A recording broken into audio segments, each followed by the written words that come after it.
네, 강의 잘 듣고 왔죠? 이번 강의를 듣고 이 단원을 공부할 때 우리 교재로는 10강 지구 시스템의 구성 요소와 물질 순환에 대한 단원이죠. 한 두 가지의 초점을 조금 더 맞췄으면 좋겠어요.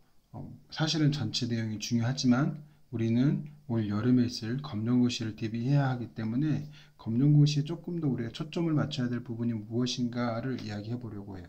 자, 다시 한번 복습을 해보면 대륙권이 크게 네 가지로 나누어져 있었어요. 대륙권은 아래서부터 갑시다. 아래서 맨 아래는 대류권이 있었고요. 대륙권 위에는 성층권이 있었어요.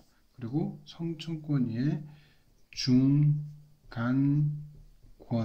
있었고 마지막으로 열권이 있었어요.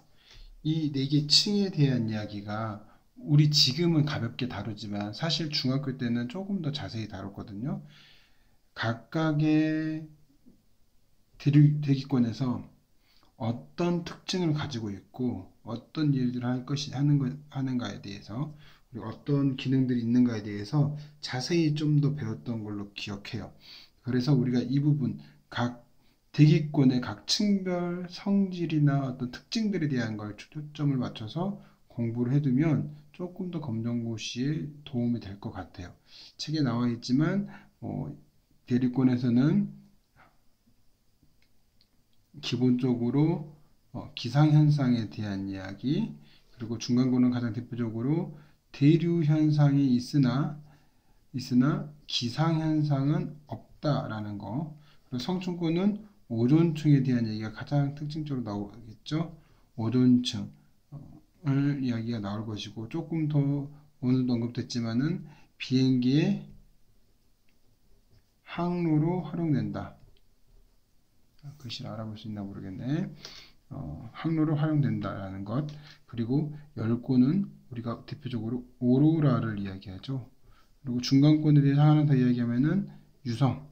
우리가 별똥별은 마치 뜨거운 열권에서 있을 거라고 보는데 보통은 여기는 공기가 너무 희박해서 중간권에서 많이 빛난다고 하죠.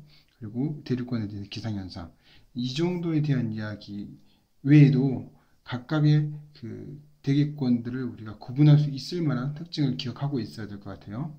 그리고 또 하나, 이 단원에서 사실 지금 교육과정에서 검정고시 나오면서 가장 중요하게 여기는 것은 지구 시스템이 어떻게 상호작용하는가예요.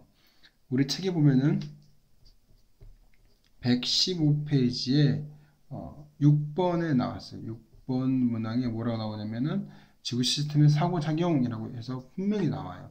이거를 우리가 굉장히 관심을 가지고 배워둬야 돼요.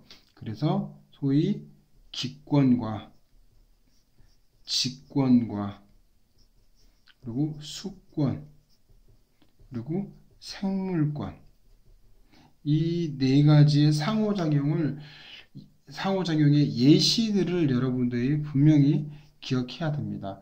특별히 이 단원의 문제를 풀 때는 이 예시들을 찾아보지 말고 지금 내용을 보면서 한 번 더 115페이지 6번을 자세히 살펴보고 한 번쯤은 암기를 해보고 나서 문제풀이로 넘어가길 바래요. 그래야지만이 늘 선생님이 주장하는 것처럼 반복이 되고 여러분들 기억에 남을 테니까. 물론 이 네 가지 외에도 외권도 있고 하겠지만은 사실 여기서 가장 중요한 거는 이 부분인 것 같습니다.